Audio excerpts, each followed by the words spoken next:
Yo, I have to talk to you guys about No One Will Save You. This is a new movie written and directed by Brian Duffield. I haven't seen any of his other work, but it stars Kaitlyn Dever as Bryn, and this is one thing that really excited me when I started hearing about this movie. Kaitlyn Dever actually was in Booksmart, which is one of my favorite movies of the past few years, and climbing the ranks to be one of my favorite comedies of all time. One of the biggest reasons I love that movie is because of Kaitlyn Dever's performance. And in this film, she plays Bryn, and Bryn, she's a homebody. She stays at home by herself. But yeah, she has to go into this small town to, conduct business. And whenever she goes into this town, you see that she's very isolated. She's very ostracized. The people in the town, they all look at her with this really weird face. Not even really a scowl, more like just an elongated stare. They don't really greet her or say anything friendly or nice to her at all. They just kind of stare at her like a zoo animal. And this makes Bryn feel very anxious, and this makes Bryn feel very paranoid, but all of this has to get pushed to the side one night when she finds an alien has made their way into her home. So I have not seen the trailers for this film, and I have not read the synopsis for this film. This is all what happens in the first act of the film. So beyond this point, I'm not going to tell you any plot details. I'm not going to give you any more details because this is definitely one of those films you want to go into having as little information as possible. First thing you got to know about this movie, there is only one line of dialogue in the whole thing, and that line of dialogue is near the end of the movie. It's not at the very end, but it's near the end. So that means a lot of this film is resting on Kaitlyn Dever's performance as Bryn while not being able to speak. She's not able to convey what the character needs to convey to the audience through speech. So a lot of Kaitlyn's performance has to come from her eyes. It has to come from her facial expressions, her actions. She has to convey terror and fear physically and with her facial expressions more than anything. And this is where I have to give all the props in the world to Kaitlyn Dever for this performance. This is one of my favorite performances of the year. The character of Bryn has a lot of moments where she has to feel very terrified. She has to feel very vulnerable, and she has to feel very unsafe. And I feel like all of this was conveyed perfectly. Whenever she felt uncomfortable, I felt uncomfortable. Whenever she felt alienated or in danger in any way, whenever she felt like her safety was compromised, I was able to feel the same way. I felt like that was beautifully conveyed by Kaitlyn's performance. It was wonderful. But Bryn isn't just some, scared little girl running around her house. She's actually very smart, very resourceful, strategic, very quick on her feet. This is not one of those thrillers where you watch a character just do dumb shit for the whole time and you yell at the screen, "Why are you doing that?" Nah, this is one of those movies where the character is very intelligent. She doesn't do anything stupid. And that is ultra gratifying. We see so many movies like this where the characters are idiots. So it's nice to see when the characters are actually very smart. When she's dealing with these alien creatures, yeah, one little spoiler, there's more than one alien in the movie.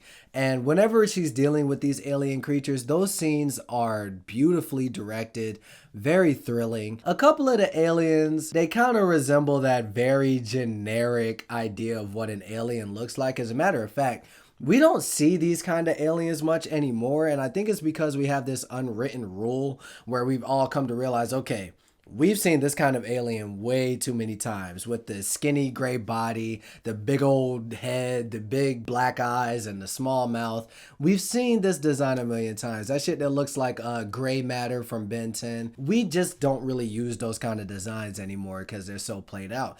And at first, when they first showed the alien creatures, I was like, looking a little generic, but I think the simplicity of their design matched with the way that they move around and the noises that they make and the way that they behave.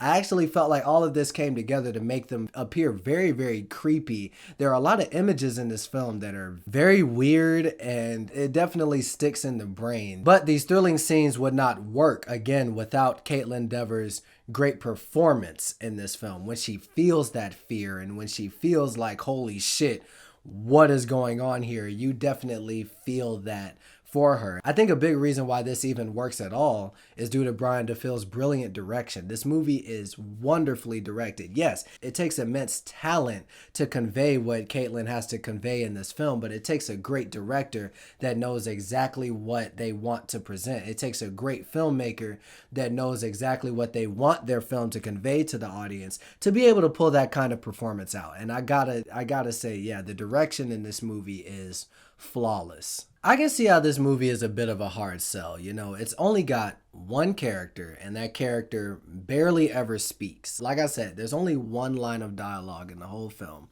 And I can see why a lot of people maybe won't be feeling this movie like that. For me, while I was thoroughly entertained throughout the entire film, I did find myself struggling to find out what the filmmaker was trying to say by the end of the film. There are definitely clues to some kind of subtext, some kind of underlining themes and messages trying to come out of this script. It's just that the way that the film is structured, it's a little elusive about what the film is really about. I mean, on the surface, yeah, it's about this chick who gets invaded by aliens, and as a sci-fi thriller, it's very fun and I had a blast with it. I love the movie just on that merit.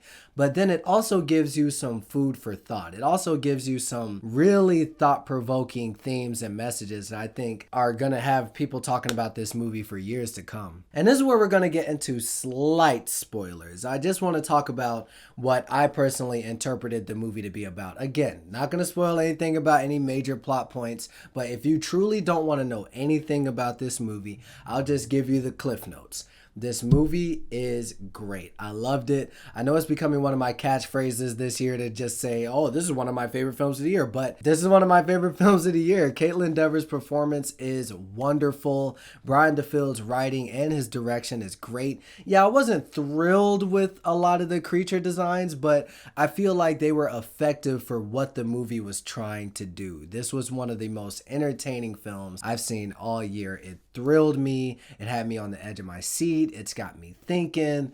I love it. Okay, so what I think this film is about. We go through life making a lot of decisions, and a lot of those decisions that we make are not fueled by thought. We do a lot of things without thinking about them, without thinking about what's going to be the consequences of this, what's going to happen if I do this. A lot of us don't think that way. We just we're very reactionary as human beings. And, you know, it's nothing to really beat yourself up that much about. It's good to try to make fact-based decisions, or it's good to try to at least give some kind of contemplation to what you're going to do before you do something. But sometimes you're in situations where things happen. Somebody might say something to you. Somebody might put their hands on you. Something just might happen to make you react. And then immediately you'll probably regret whatever you just did. But unfortunately, what's happened has happened, and the consequences of whatever has happened,